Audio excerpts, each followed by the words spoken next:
woman begged the kidnappers to let her go, claiming she was pregnant, but this only excited the kidnappers even more.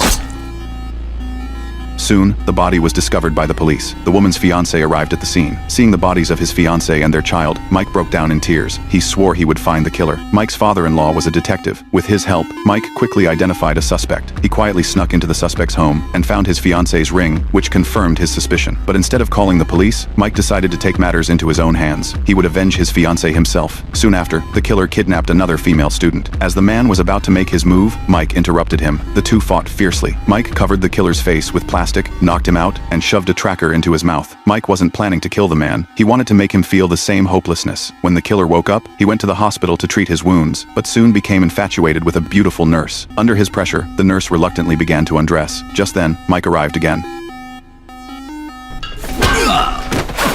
He beat the killer up once more. The nurse tried to slip away, but Mike called out to her. Right in front of her, Mike severed the killer's Achilles tendon.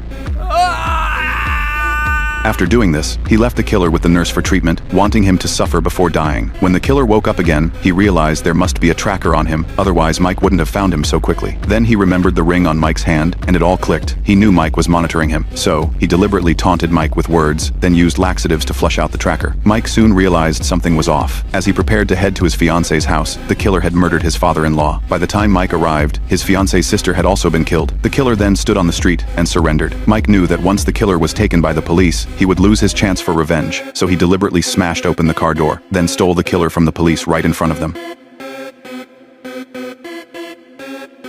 In an abandoned warehouse, Mike drove a screwdriver into the killer's mouth, but the killer refused to admit defeat. Mike realized that once the killer harmed his fiancée's family, he had already lost. So, he dangled a cleaver above the killer's head, knowing that if the door opened, the blade would fall. Just then, the killer's family arrived.